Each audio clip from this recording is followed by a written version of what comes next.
রাজনৈতিক দলগুলোর সাথে বৈঠকে বসেন প্রধান উপদেষ্টা। সন্ধ্যায় আমরা কিছুক্ষণের মধ্যেই বৈঠকটি শুরু হচ্ছে। প্রধান উপদেষ্টার সাথে রাজনৈতিক দলগুলোর যে বৈঠক অনুষ্ঠিত হচ্ছে, কি নিয়ে অনুষ্ঠিত হচ্ছে সেটি আসলে যতটুকু আমরা জানতে পেরেছি, জুলাই সনদ নিয়ে আসলে যে সই স্বাক্ষর হবে সেটি নিয়ে একটি অনিশ্চয়তা তৈরি হয়েছে। সেই অনিশ্চয়তা নিয়ে কাটাবার জন্যই আজকে প্রধান উপদেষ্টা রাজনৈতিক দলগুলোর সাথে জরুরি বৈঠকে বসছেন। কিছুক্ষণ আগেই আমরা জানতে পেরেছি, জুলাই জাতীয় সনদ 2025 স্বাক্ষর অনুষ্ঠানের সামনে রেখে রাষ্ট্রীয় অতিথি ভবন যমুনায় অন্তর্বর্তীকালীন সরকারের প্রধান উপদেষ্টা ডক্টর মোহাম্মদ ইউনূসের সভাপতিত্বে জাতীয় ঐক্যমত্য কমিশনের একটি বৈঠক অনুষ্ঠিত হয়েছে।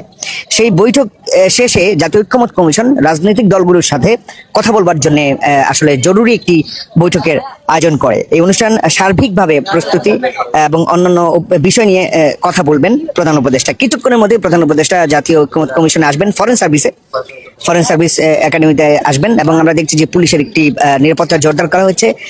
ফরেন সার্ভিস একাডেমির যে রাস্তাটি রয়েছে সেটি আপাতত বন্ধ রাখা হয়েছে, যেহেতু প্রধান উপদেষ্টা কিছুক্ষণের মধ্যেই প্রবেশ করবেন এই ফরেন সার্ভিস একাডেমিতে, জরুরি বৈঠকে বসবেন। যমুনায় যেই কমিশনের পক্ষ থেকে বলা হয়েছে, আজকের যে বৈঠকে যিনি থাকবেন, ঐক্যমত্য কমিশনের সভাপতি আলী রিয়াজ, কমিশন সদস্য বিচারপতি Mohammad Emdadul Haque, Safarraj Hossain, doctor Iftekharuzzaman, doctor Badiul Alam Majumdar, doctor Mohammad Ayub Mia এবং প্রধান উপদেষ্টার বিশেষ সহকারী মনির হায়দার উপস্থিত আসলে যে অন্তর্বর্তীকালীন যে সরকারের যে বৈঠক সেখানে উপস্থিত ছিলেন, এবং তারাও আজকে এই জাতীয় ঐক্যমত্য কমিশনের যে বৈঠক ফরেন সার্ভিস একাডেমিতে সেখানে তারা উপস্থিত থাকবেন। রাজনৈতিক দলগুলোর সাথে বৈঠকে তারাও থাকবেন।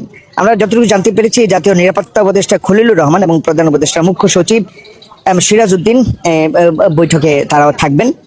আগামী 17 অক্টোবর জাতীয় সংসদ ভবনের দক্ষিণ প্লাজায় জুলাই সনদ আসলে 2025-এর স্বাক্ষর অনুষ্ঠিত হবে।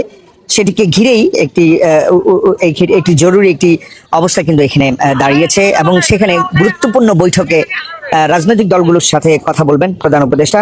আমরা যদি আপনার জুলাই জাতীয় সনদ সেটি নিয়ে কিন্তু আমরা দেখছি যে এখানে একটি অবস্থা দাঁড়িয়েছে। কিছুক্ষণের মধ্যেই প্রধান উপদেষ্টা আসছেন।